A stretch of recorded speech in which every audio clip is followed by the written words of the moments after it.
Wewe anakuwa nini? Wewe anakuwa nini? Huyu. Nilimwona hapa na yuko mzima. Alitafuta kuchokoza. Wewe anakuwa nini? Kandebe nanjye ndebe ngo birarangira gutaka gakapu. Uyu mwana akajyanye he? Gituku. Gakapu ndabona karemereye ntago nzi ibintu birimo. Marareba ko ibintu bye byuzuye. Byura mwana yari yamwibye. Harimo ibandare. Genda samuratsinze icyo ngukundiye uri umuntu mugabo urugendo rwiza kandi urugendo ruhire. Inzozi zibaye impamo miliyoni 2 gusa wagura ikibanza mu Rwanda miliyoni 25 wubakirwa inzu yuzuye. Ufite inzu cyangwa ubutaka ugurisha gana Marshal Real Estate nona.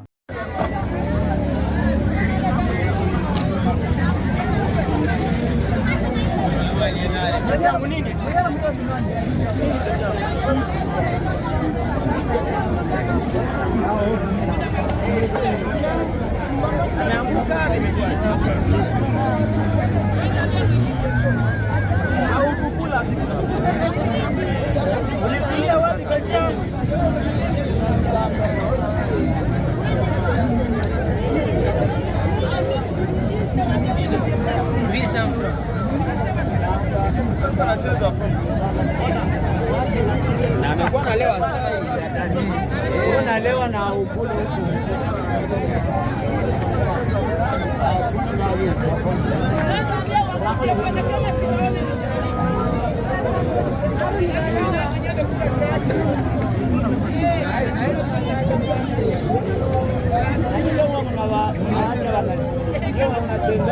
Wewe anakuwa nini?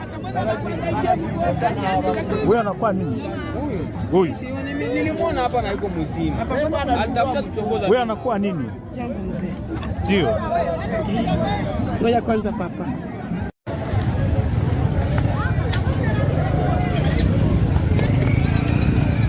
Yes, uyu mwana yibye agakapu k'umusaza.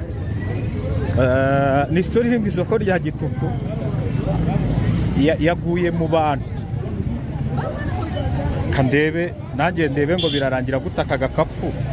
Uyu mwana akajyanye he? Gituku. Agakapu ndabona karemereye ntago nzi ibintu birimo. Abaturage aho yaguye ni benshi cyane, bari benshi pe.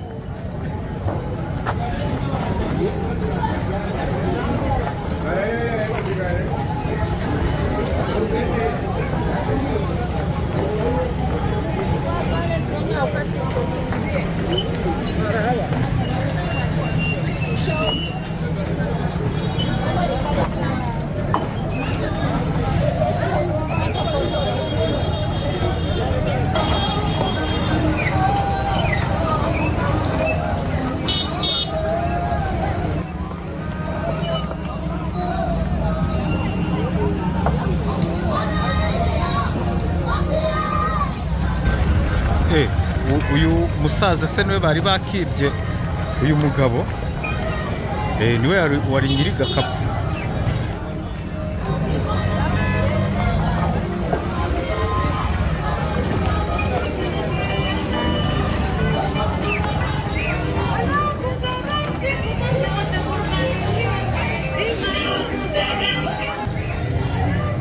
Umugabo niwe wari nyiri gakapu yarari mu kabari. Arimo arareba ko ibintu bye byuzuye. Byura mwana yari yamwibye. Harimo ibandare.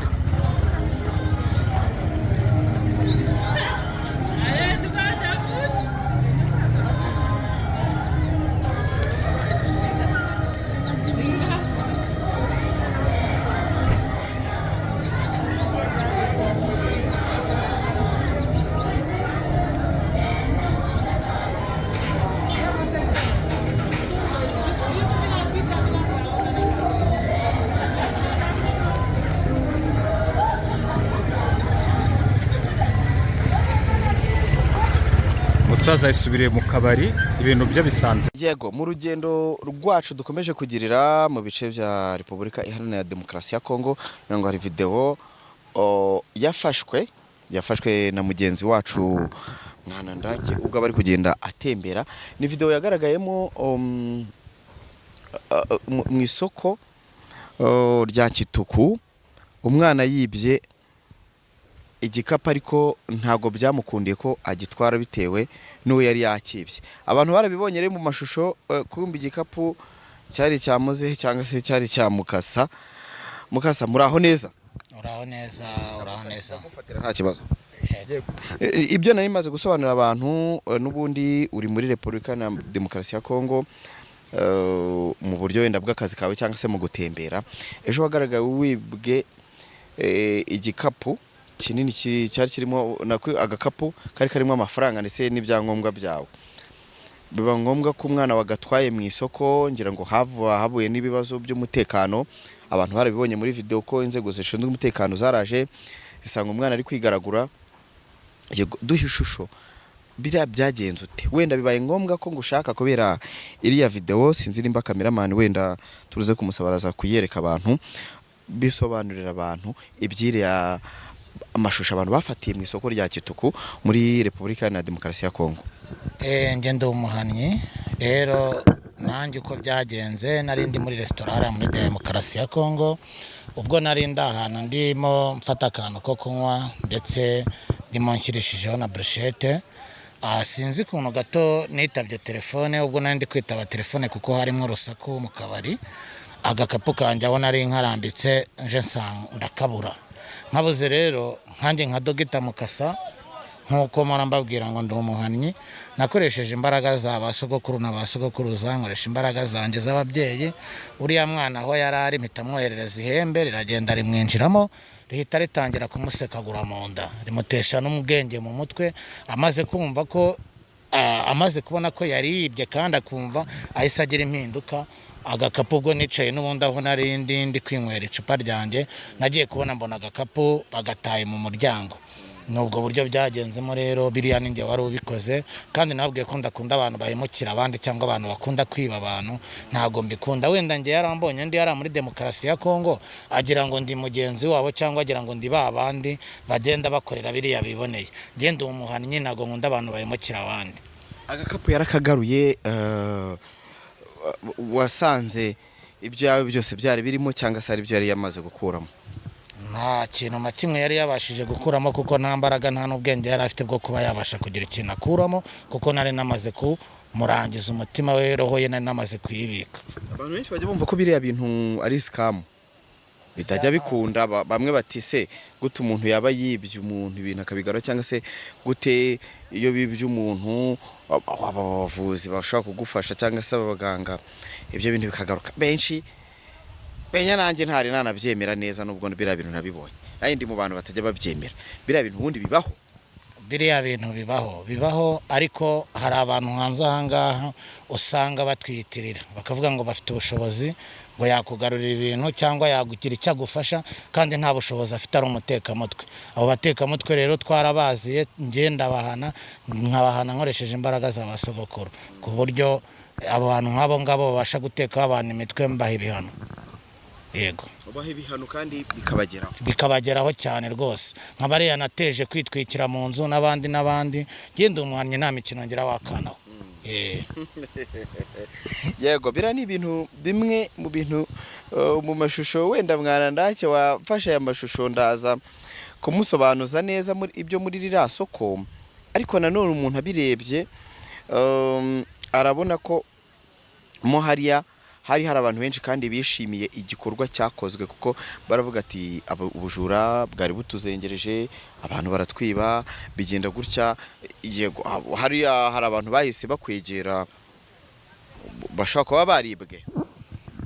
Cyane baranyegereye, uretse no kunyegera n'ubu ngubu dore baba barimo bampamagara rero. N'ubundi kandi mba nagiyeyo natumiwe, ntago ngenda gutyo gusa, ngenda n'ubundi ndi mu kazi ndi kuvura abantu njyanye n'imiti. Yego, Kasarika ngushimire ibyo byose wenda ku byo Mukasa akora. Ubwo abantu baraza kubona nimero ya telefone ku bantu bamukeneye kuba bamusobanuza ku bintu akora. Hari ibyo avura bigiye bitandukanye, hari n'ibyo akora. Ubwo rero ngira ngo nimero ye aba yatanayivuze kubera ko ndabizi neza ko abantu benshi bari bashobora kuza kuyinsaba, kugira bayinsabe turaza kuyishyiraho cyangwa se wanayibibwirira, kubera ko buriya hari igihe umuntu abona ibintu nka biriya akavuga ati ejo bundi baranyibye, ejo bundi bakoze iki. Nomero yanjye ni 0788 ndi gucaguranya mfite abarwayi ngiye kwitaho. Nomero yanjye buno ndi hano muri Kongo jya kwa jya Rabia amahemba higurwa ndi 10 rishingo rw'indi nkoti ku rw'indi, abazimu baterekerwa abandi jini kwa jini.